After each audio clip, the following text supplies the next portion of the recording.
Hay una frase que a mí me gusta repetir en metodología de la investigación.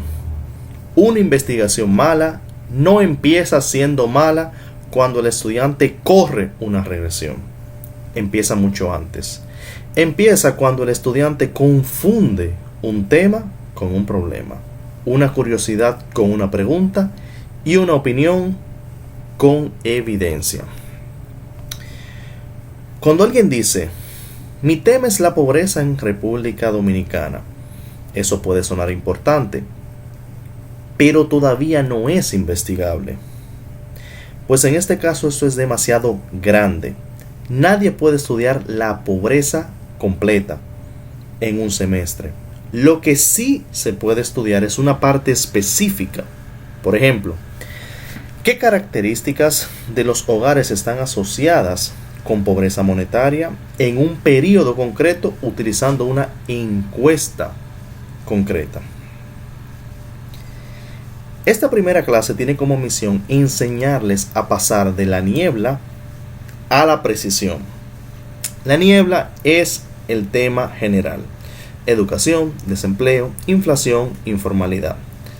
La precisión aparece cuando puedo decir, este es el fenómeno, esta es la población, este es el periodo, esta es la fuente de datos y esta es la pregunta que voy a responder. Toda investigación cuantitativa necesita al menos 5 piezas: objetivos, preguntas, justificación, viabilidad y delimitación. Si una de estas piezas falla, el trabajo completo se debilita. No importa cuán bonito esté escrito ni cuántas referencias tenga. La pregunta es el corazón del estudio. Una buena pregunta no es solo interesante, debe ser clara, delimitada, empírica y éticamente viable. Si no puedo imaginar qué datos necesitaría para responderla, probablemente no tengo una buena pregunta de investigación. De manera similar sucede con los objetivos. Un objetivo es lo que prometes lograr. Un objetivo no es una intención bonita o una promesa operativa. Bueno, es más bien una promesa operativa. Un mal objetivo, como habíamos señalado anteriormente, es estudiar la pobreza. Un objetivo más viable o un mejor objetivo sería analizar los factores asociados con la pobreza monetaria en hogares urbanos en un periodo determinado. Este objetivo, por ejemplo, es claro porque delimita claramente lo que se va a hacer y dónde se va a hacer, es alcanzable, es congruente y sobre todo, lo más importante en ciencia, es medible. Entonces, una buena pregunta tiene que ser específica, debe estar delimitada, tiene que ser empírica, lo cual implica que sea posible medirla, tiene que ser ética y el investigador tiene que estar en la capacidad económica y técnica de responderla, lo que implica que la pregunta sea viable. Una mala pregunta o un mal objetivo en este caso sería: ¿cómo afecta la inflación a la economía dominicana? Una mejor pregunta podría ser: ¿cómo se asocian los precios de los alimentos con el gasto real de los hogares pobres entre 2019 y 2024? La justificación: ¿por qué la investigación importa?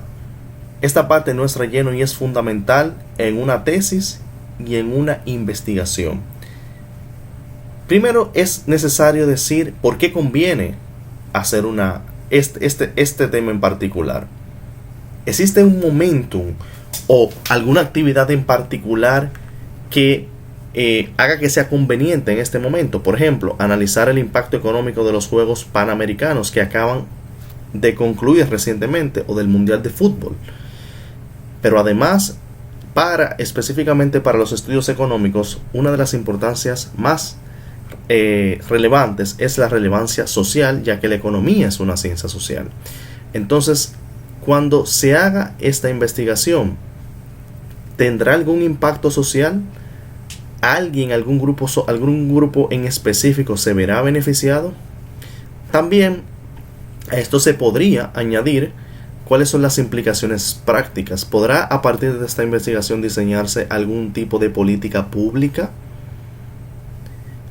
Y la más importante de todas, aunque no la última, es cuál es el valor teórico, cuál es el aporte novedoso que aporta esta tesis o esta investigación, qué es lo nuevo que dice, ya sea para la literatura científica o para la literatura dominicana. En menor medida, también una investigación puede tener una utilidad metodológica. El método con el que se está haciendo esta investigación va a arrojar resultados distintos a las metodologías anteriores, va a complementar de alguna forma la literatura. Si esto es así, entonces hay justificación metodológica. Si no puedes explicar para quién sirve tu investigación, todavía no has podido justificarla. Viabilidad. La idea puede ser brillante y aún así puede ser simplemente no viable. ¿Qué preguntas deberías hacerte para saber si la investigación es viable? Bueno, podrías preguntarte, ¿tengo datos? Y aun si existen estos datos, ¿tengo el acceso a ellos? ¿Tengo el tiempo? ¿Mido lo que digo medir? Y por último, en caso de que la tesis sea causal, ¿puedo defender la estrategia de identificación? Delimitar también es fundamental en una investigación, ya que al hacer menos puedes decidir más. Primera delimitación, temporal. ¿Cuándo se realiza la investigación? Espacial. ¿Dónde se realiza? Unidad. ¿Quién? ¿Qué es lo que se está midiendo? ¿Se miden hogares? ¿Se miden empresas? ¿Se miden provincias? Con estas tres delimitaciones de manera clara, se puede proceder entonces a hacerse la pregunta de si el diseño de la investigación es o descriptivo o una correlación o una causalidad. Es necesario diferenciar estos tres enfoques. Describir es simplemente contestar una pregunta como, por ejemplo, podría ser ¿cuánto hay?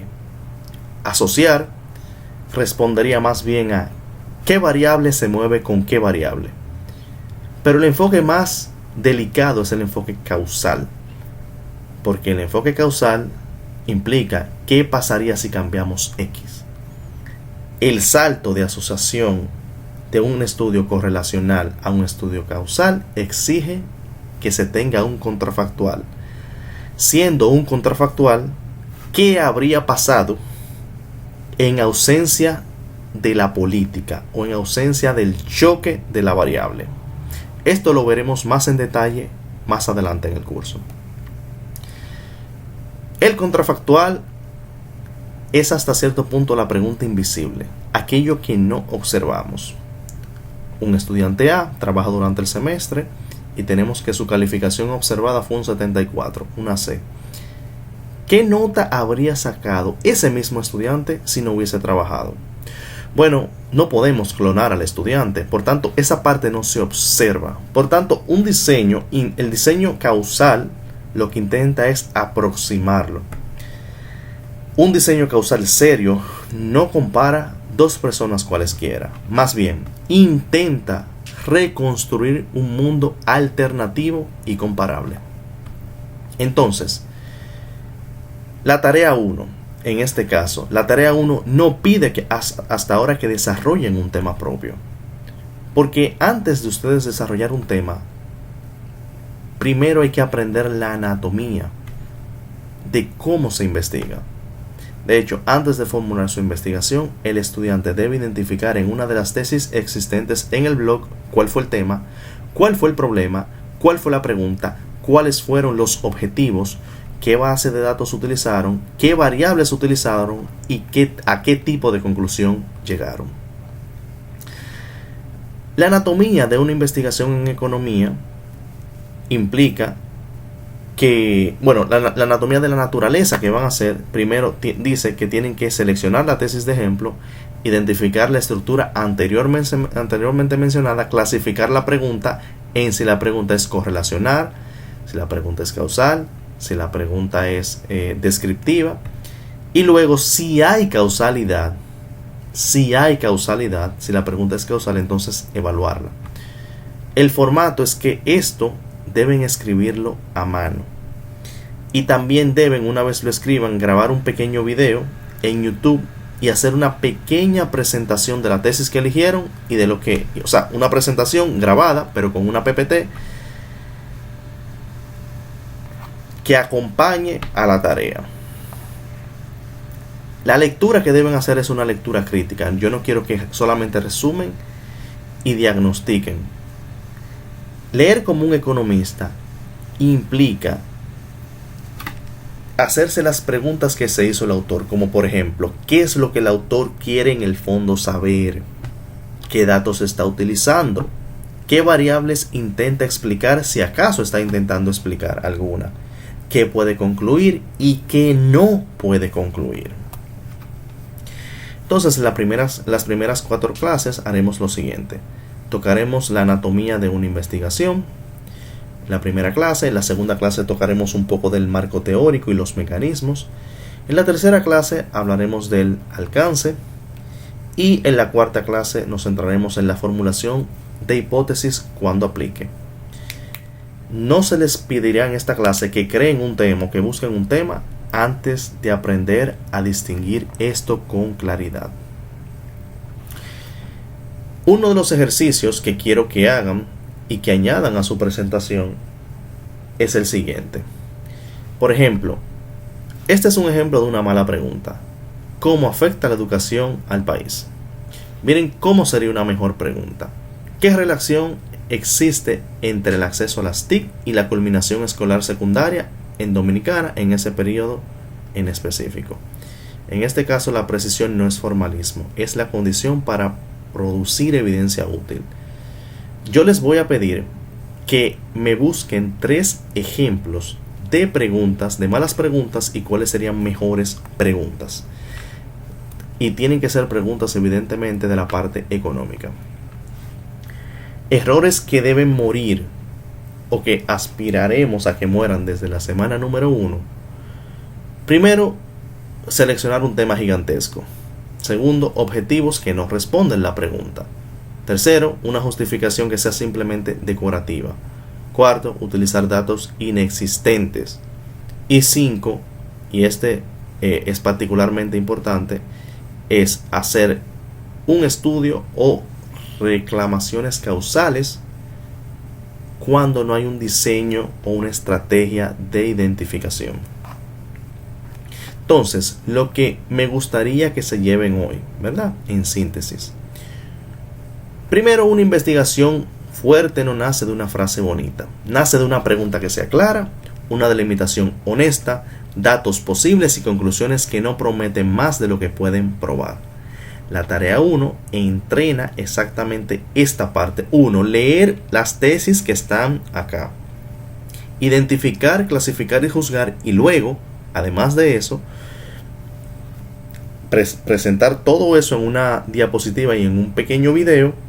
Y en ese mismo video, presentarme entonces 3 ejemplos de 3 preguntas de investigación que pueden ser malas y cómo esas mismas preguntas de investigación se convertirían en mejores preguntas de investigación. Y nada, si quieren profundizar, aquí les dejo algunas referencias que vamos a estar utilizando en el curso. Y nada, nos vemos en la próxima clase.